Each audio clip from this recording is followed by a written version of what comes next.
নিয়মিত রাজনৈতিক update news পেতে আমাদের চ্যানেলটি এখনই সাবস্ক্রাইব করুন। ভোটের মাঠে সেনানামায় সন্তুষ্ট জাতীয় ঐক্যফ্রন্টের শীর্ষ নেতা কামাল হোসেন আশা করছেন, এখন দেশে সুষ্ঠু নির্বাচনের পরিবেশ সৃষ্টি হবে। 30 ডিসেম্বর অনুষ্ঠেয় একাদশ জাতীয় সংসদ নির্বাচনের জন্য সোমবার সারা দেশে সেনা মোতায়েনের পর এক সংবাদ সম্মেলনে এই আশাবাদ প্রকাশ করেন তিনি। কামাল বলেন, আজকে সেনাবাহিনী এসেছে। দেশে নিরাপদ পরিবেশে অবাধ, সুষ্ঠু ও অংশগ্রহণমূলক নির্বাচন অনুষ্ঠানে জাতি তাদের কাছে অতীতের মতো গৌরবোজ্জ্বল ভূমিকা প্রত্যাশা করে।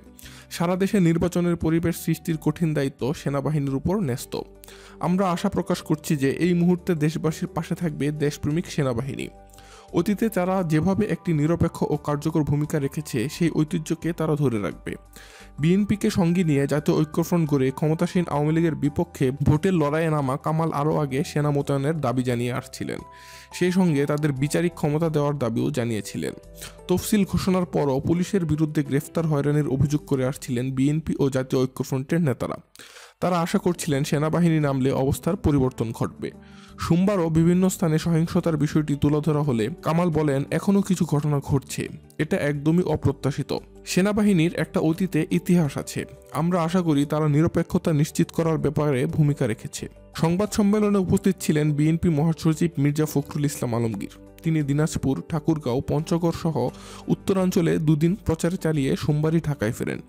মাঠ পর্যায়ের পরিস্থিতি সম্পর্কে সাংবাদিকরা জানতে চাইলে ফখরুল বলেন, সরকার ও নির্বাচন কমিশন যৌথভাবে এই নির্বাচনকে একটা প্রহসনে পরিণত করছে।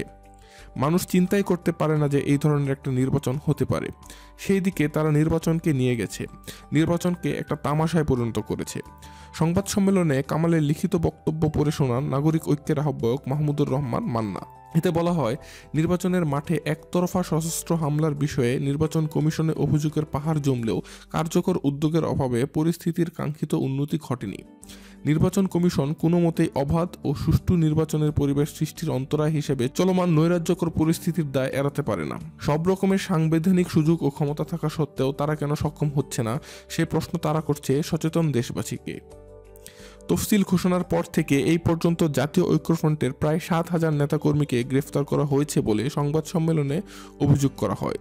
বিভিন্ন স্থানে পুলিশের উপস্থিতিতে পরিস্থিতির অবনতি ঘটানো হচ্ছে বলে অভিযোগ করেন কামাল। বিদেশি পর্যবেক্ষকদের ভিসা না দেওয়ার অভিযোগ তুলে তিনি বলেন, নির্বাচনের আগে দেশ বিদেশি সম্ভাব্য পর্যবেক্ষকদের জন্য সরকার কর্তৃক সৃষ্ট প্রতিবন্ধকতা অবিলম্বে দূর করার জন্য নির্বাচন কমিশনকে আহ্বান জানাচ্ছি। ঢাকার ফকিরাপুলের জামান টাওয়ারে জাতীয় ঐক্যফ্রন্টের কার্যালয়ে এই সংবাদ সম্মেলনে জাফরুল্লাহ চৌধুরী, কৃষক শ্রমিক জনতা লীগের সভাপতি আব্দুল কাদের সিদ্দিকী, গণফোরামের নেতা জগলুল হায়দার আফ্রিক, ম শফিউল্লাহ, মোস্তাক আহমেদ, জাকারিয়া চৌধুরী, বিকল্পধারার নুরুল আমিন ব্যাপারী, শাহ আহমেদ বাদল, ঐক্যফ্রন্টের মিডিয়া সমন্বয়ক লতিফুল বারী হামিম, জাহাঙ্গীর আলম মিন্টু উপস্থিত ছিলেন। এই বিষয়ে আপনার মূল্যবান মন্তব্য জানাতে আমাদের কমেন্ট সেকশনে কমেন্ট করুন।